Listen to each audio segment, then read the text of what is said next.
At the conference, which was probably my 7th conference, I was able to more clearly get my bearing within the history of psychoanalysis. Participating in it now nearly a decade, I've reflected upon how in my life and in your lives, especially you older individuals who've been able to, in a youthful way, experience this aperture of life, see and realize that there's cultural shifts, there's moments, there's episodes, there's seasons within history, a group of human beings, a culture, a society. So there, I was able to participate even in dimensions of the public media sphere of psychoanalysis. What are we going to do with this bulk of magic, awareness, technique, knowledge, navigations of how to travel the ocean of the mind? The debate with some of the older individuals, in which I trust in that adage, trust in our wizened, experienced individuals. I certainly know I'm way better bearing than I was 10 years ago. I suspect it'll be the same 2, 3, 4 decades later, as long as I'm not becoming unduly pigeonholed. So the stance of the older generations trying to calm and soothe the LGBTQ community, in which the Holmes Commission and all these things were the prominent season of society for the past 5 years to 10 years, maybe 15 years. This year's been a culture shift, the election, all these elements. And how do you maintain the prism of the tool of analysis to traverse these moments of culture and history and time? Whether it was in the time when the DSM labeled homosexuality as a pathology.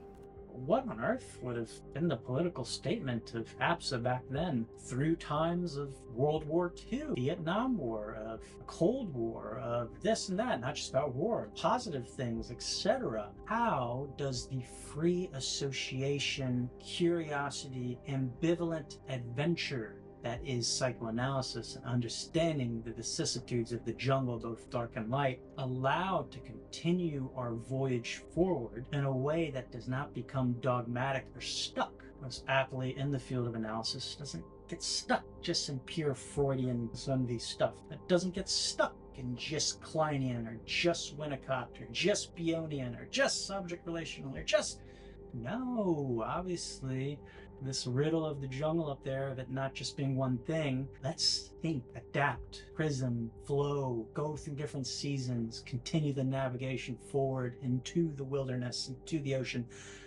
Let's not get so stuck on using leeches and bleeding as a way to cure ourselves. Let's not get stuck in a season of dogma. Let's not get so obsessed with disco that every song must be disco. Let's not get stuck in the inherent fallacy and short-sighted conscious parts of ourselves that gets so passionate and stuck in a moment of time. How do we continue the flow of the unconscious journey in a way into a new era? The new seasons, very much related to AI, are exciting, challenging, a massive promise, something I'd like to address here in my emerging rudimentary awareness of what is called intellect versus unconscious intuition. How does this bridge from nature into AI take place?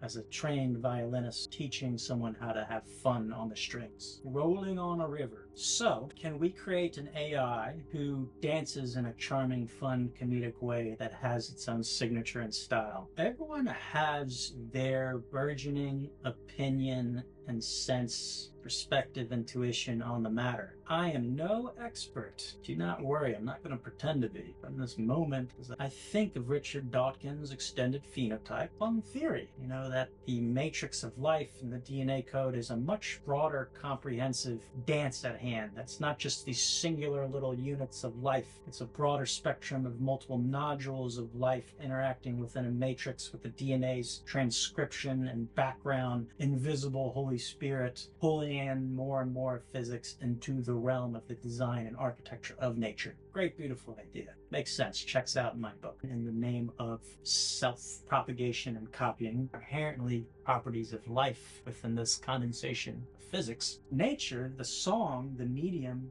the reproduced tempo of order that is a personality trait of life, will leap to machines.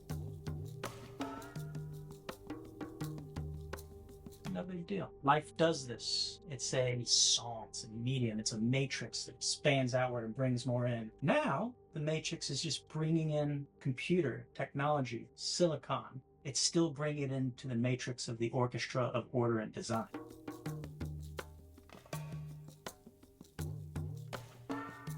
That's all I foresee. Nothing new. Just another leap in the song of life and order. Beautiful.